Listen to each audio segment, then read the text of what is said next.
Enough by Unaludo Angela Khosimang, Totome McConnell College, Totome District. Narrated by Mpodikole, Maitlamo Junior Secondary School, Maun. The scorching sun and the melodious tunes of the birds disappeared into the night. And so did Witoko's mind. She sat in front of the mirror, carefully applying lotion to her bruised and swollen body. She trembled at the thought of Ben, her husband. A stream of tears flowed down her face at the thought of how she had traded her happiness when she accepted Ben's proposal.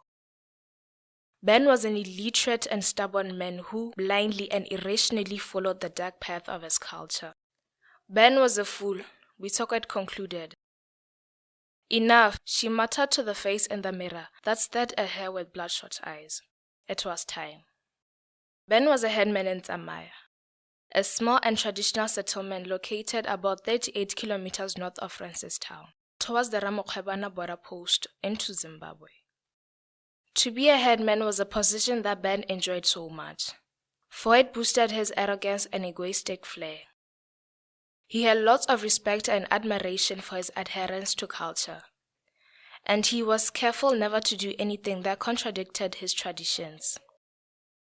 When, even after a year, Ben didn't have a baby, his image in the society started to get tainted.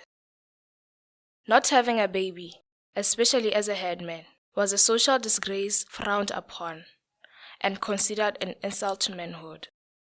What was supposed to be paradise became a living hell when the couple couldn't have a child of their own. Ben desperately longed for a child. They had been trying for months without any success. In Tsamaya, adoption wasn't an option. Men in the village lost their respect for the headman. They mocked him, first behind his back and ultimately out in the open and even to his face.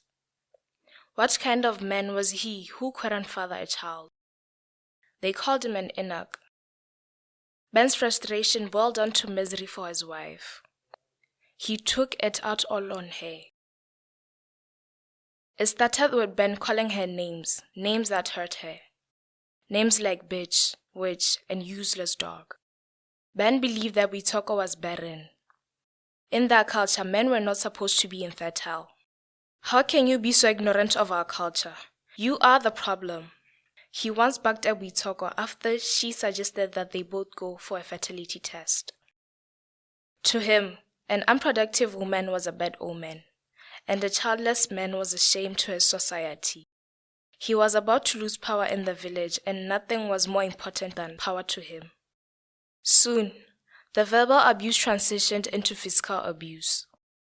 Witoko cursed the day they got married under customary law.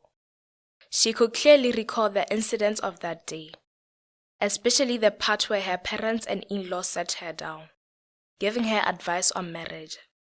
She clearly remembered her Aunt Maria's words.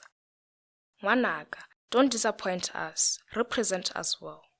She had said while staring into her eyes as if seeking assurance that her words had fallen into wise ears.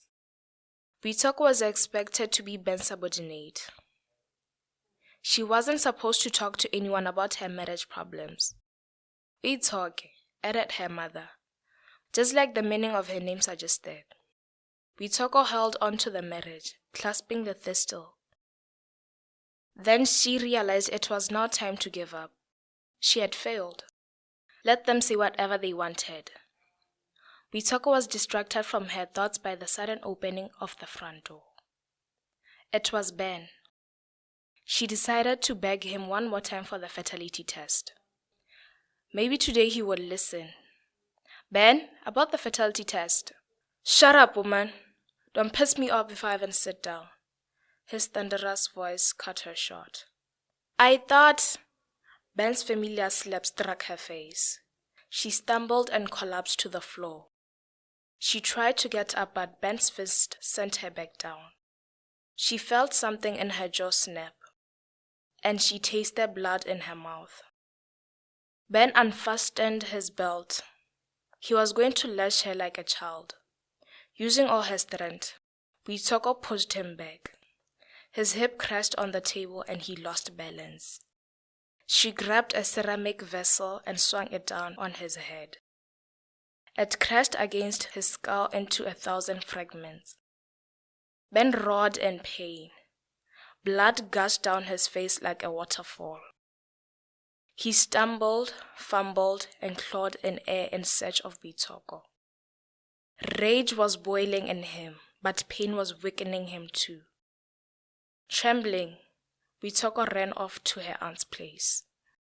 The next day, with the help of her supportive aunt who had also been a victim of gender-based violence, Boitshoko filed a complaint against Ben. There was a pile of evidence against him, and nothing could be done to save him from the wrath of the law.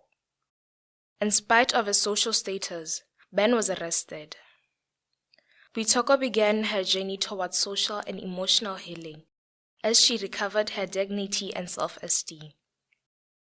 Her family, friends, and the community supported her. It taught her that the process of healing began with forgiveness, and so she did.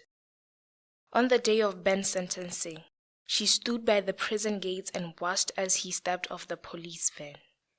She wondered how many people out there in the community were going through such an ordeal. It was time women found their voice and spoke out about gender-based violence, Boitshoko thought. Take-home message. The family and society need to know that there are various reasons why married people may not have children. Couples who cannot have their own biological children can have children through adoption or fostering. Gender-based violence is never an answer to any intimate partner problems and should not be condoned.